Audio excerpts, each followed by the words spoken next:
আমরা জাতীয় ভোক্তা অধিকার সংরক্ষণ অধিদপ্তর থেকে একজন সম্মানিত ভোক্তার অভিযোগের প্রেক্ষিতে এখানে এসেছি যে সেই ভোক্তার অভিযোগ ছিল এরকম যে বিদেশি বিভিন্ন কসমেটিক্স বিক্রি হচ্ছে, যে রং ফর্সাকারি ক্রিম থেকে শুরু করে বিভিন্ন ধরনের কসমেটিক্স বিক্রি হচ্ছে, যার বিদেশি পণ্য কিন্তু আমদানিকারকের স্টিকার নেই এবং অতিরিক্ত মূল্য রাখা হচ্ছে। সে প্রেক্ষিতে আমরা এখানে আজকে যে তদারকিমূলক কার্যক্রম পরিচালনা করি, তো আমরা এখানে এসে দেখতে পারি যে এখানে বিভিন্ন ধরনের বিদেশি কসমেটিক্স বিক্রি হচ্ছে, বিশেষ করে রং ফর্সাকারি ক্রিমগুলো বিক্রি হচ্ছে যার কোনো বৈধ আমদানিকারক নেই, আমদানিকারকের স্টিকার নেই এবং এখানকার যে খুচরা বিক্রি হচ্ছে তারা মূল্য নিজেরাই নির্ধারণ করে বিক্রি করছে।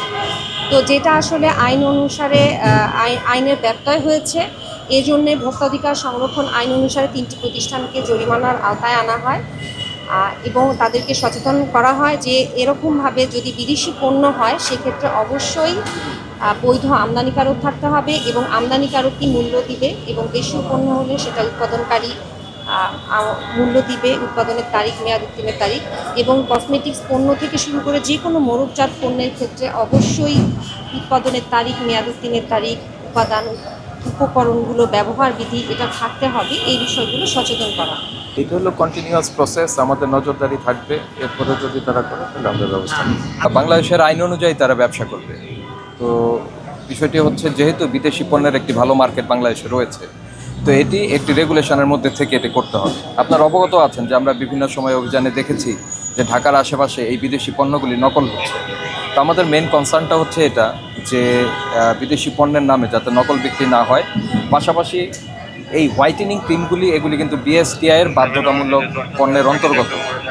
তো আজকে ম্যাডামের নেতৃত্বে যে অভিযানটা হলো সেখান থেকেও আমরা এই মেসেজগুলি আমরা দেওয়ার চেষ্টা করেছি ব্যবসায়ীদের, যে যেটি হোয়াইটেনিং ক্রিম যেটি বিএসটিআই এর বাধ্যতামূলক পণ্যের অন্তর্গত সেগুলি অবশ্যই বিএসটিআই এর মানচিহ্ন ব্যবহার করতে হবে তাদের অনুমোদন ক্রমে।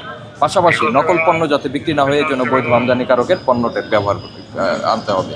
এখন আমরা আমাদের এটা কন্টিনিউয়াস প্রসেস, আমরা সবসময় নজরদারির মধ্যে তাদেরকে রাখি।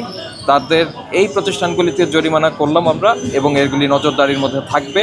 ভবিষ্যতে তারা যদি এই বিষয়গুলি শুধরে না যায় বা একই ধরনের অপরাধ পাওয়া যায় সেক্ষেত্রে প্রতিষ্ঠান বন্ধ সহ আরও জরিমানা আরোপের রয়েছে এবং লাইসেন্স বাতিলের সুযোগ রয়েছে।